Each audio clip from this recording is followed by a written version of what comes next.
Police और public मध्य सृष्टि होता दूरता ह्रास कर सब वर्गर लोकों पाखरे पहुंचा उद्यम कर पुलिस विभाग जार सत्य उदाहरण देखा मिली मयूरभंज जिला सुलियापदा थाना आज सुलियापदा थाना परिसर एक रक्तदान शिविर अनुष्ठित हो मयूरभंज एसपी वरुण गुंटुपाली नेतृत्व में तथा बारिपदा एसडीपीओ दीपक मल्लिक प्रत्यक्ष तत्वावधान में अनुष्ठित उक्त शिविर में मुख्य अतिथि भाव अतिरिक्त एसपी दीपक कुमार गोचाय सम्मानित अतिथि तथा थानाधिकारी सत्यनारायण बल जोगदे शिविर को उद्घाटन करथिबा पुलिस समित सदस्य अजित कुमार राउत रंजित धीर मुरलीधर महतो शिरीष चंद्र बारिक शशिधर टिपिरिया कोष्ठ सरपंच सुमित्रा नायक कंटेसाई सरपंच रायमाता मुर्मू प्रमुख उपस्थित थे। खबर लेखाबा पर्यंत 13 रक्त संग्रह होता जमापड़ी। जिला मुख्य चिकित्सालय ब्लड बैंक यूनिट कॉलेज छात्र छात्री स्थानीय लोक उक्त कार्यक्रम में सहयोग करते। ओडिशा सरकार निर्देश क्रमे लोकों सबुबले ओडिशा पुलिस सहयोग कर परिप्रेक्षी मयूरभंज पुलिस लोकों सहयोग हाथ बढ़ाई आसुची। अतिरिक्त एसपी गोछे सेपरी जनसाधारण सहित मयूरभंज पुलिस सर्वदा उत्तम एवं सहयोगपूर्ण संपर्क सृष्टि करने सामना को आसी। तेज सुलियापदा थानाधिकारी सत्यनारायण बल नेतृत्व में आयोजित रक्तदान शिविर तार एक उदाहरण होता बेले अंचलवासी थानाधिकारी एभली उद्यमर भूयसी प्रशंसा करते। आगामी दिन में पुलिस पब्लिक संपर्क को अधिक सुदृढ़ कर अंचलवासी मध्य आलोचना होता लक्ष्य कर जो पुलिस पक्ष गोटे रक्तदान शिविर कार्यक्रम होता गोटे भावुची पाखापाखि समय के ना जिन मयूरभंज जिला पक्ष आप नेतृत्व कौन कहे उद्देश्य कौन आपण मैंने जानी रक्तदान जीवन दान जड़े लोक जो ब्लड डोनेट कर दुई जन लोक जीवन से गोटे यूनिट रे बंचुची। तेणु एसपी मयूरभंज को नेतृत्व में एसडीपीओ प्रत्यक्ष तत्वावधान में तथा आमर ओआईसी सुलियापदा बहुत भूमिका रही। आम जो ब्लड डोनेशन कैंप आयोजन कर 50 यूनिट पर्यंत रक्त संग्रह कर योजना थिला। आमर district headquarter hospital blood bank unit से तथापि लोक मान भितर एत उत्साह अच्छी आम एपर्यंत आमर पाखापाखि 27 यूनिट ब्लड आम कलेक्शन कर सारे आमको जहाँ आशा करुँ 75 यूनिट ऊर्ध ब्लड संग्रह करा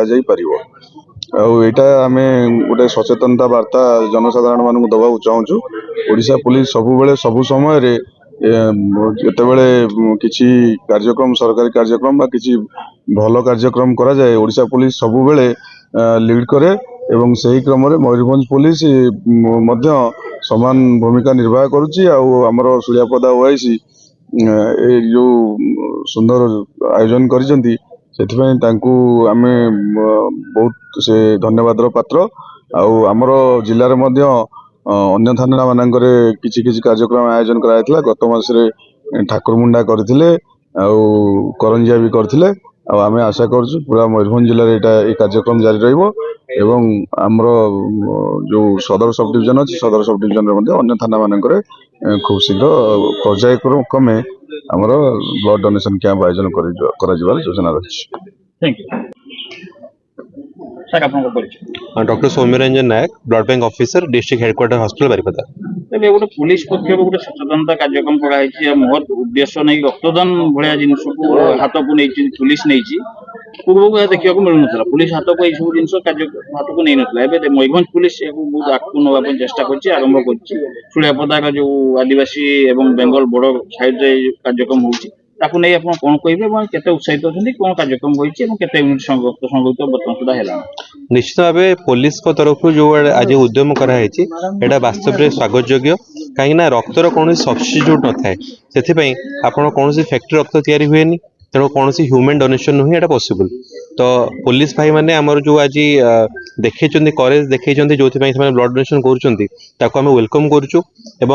यार गोटे समाज में गोटे मेसेज कि जो मैंने 24 आवर्स इमरजेंसी भी ड्यूटी करके ब्लड डोनेट कर दे आर हेल्दी। तो बाकी लोक मैंने जो स्टिग्मा अच्छी माइंड रे कि आम ब्लड दबानी ब्लड देले कौन हो से सब दूर रखिक आसिक रक्तदान करूँ बिकज डॉक्टर हिसाब से कहे कि ब्लड देले देह भल ना खराब। ऑब्वियसली ब्लड देले बहुत सारा बेनिफिट अच्छी। कौन बेनिफिट अच्छी कहले बोल। प्रथम है आपनकर हार्ट हेल्थ ठीक रहिबो सर्कुलेशन आप मेंटेन होउची। आपन जानथि हमर जो ब्लड अच्छी आरबीसी 120 बा 120 दिन जो जार डेथ है आप ब्लड देले आपंकर किसी डेट सेल भी बाहरी गले तो आप अस्थि मजा जो बोन मेरो ब्लड तैयारी होची सी आप एक्टिव रहिला ता छड़ा ब्लड देले आप लिपिड प्रोफाइल मेंटेन रुए हार्ट हेल्थ ठीक रुए यूरिया क्रिएटिन यूरिक एसिड एसबू बैलेंस रुए आप गोटे फुर्ती अनुभव करती तो भगवान जो आमको तैयारी करछन आमको जेतिकी दरकार से अनुसार सब अंग प्रत्यंग देछंती किंतु आमको जे दरकार ताठू 1.5 ରୁ 2 लीटर ब्लड आम देहरे एक्स्ट्रा अच्छी आम जदि बहुत अधिका काम करे ता बाद भी 2 ରୁ 2.5 लीटर ब्लड आम देहरे एक्स्ट्रा अच्छी तेणु से आम 350 बा 400 ml ब्लड देकी जो जनक जीवन बंची पार्छु ताठू बड़ जिनस कौन रही तो पुलिस रे पदक्षेप मयूरभंज पुलिस विशेषज्ञ मयूरभंज पुलिस रे पदक्षेप को आपण किमि देखुचंदी और केते उत्साहित होछन मु चाहिए सूर्यापदा पुलिस तरफ आज जो प्रयास कराई एटा वर्तमान सबू ब्लॉक रे इवन बारिपदा हेडक्वार्टर भी समस्त दान करंतु आमे माने डॉक्टर है कि 24 आवर ड्यूटी करके ब्लड दउछु आमर स्टाफ माने भी दउचंती बाकी ऑर्गेनाइजेशन दउचंती आज पुलिस तरफ जोड़ा हेची एटा गोटे वाइल्ड फायर भलिया गोटे मेसेज स्प्रेड हवा दरकार जा फले कि बाकी ऑर्गेनाइजेशन भी ब्लड देबे। Thank you. मयूरभंज घासराम बेरांको रिपोर्ट नायावती टीवी।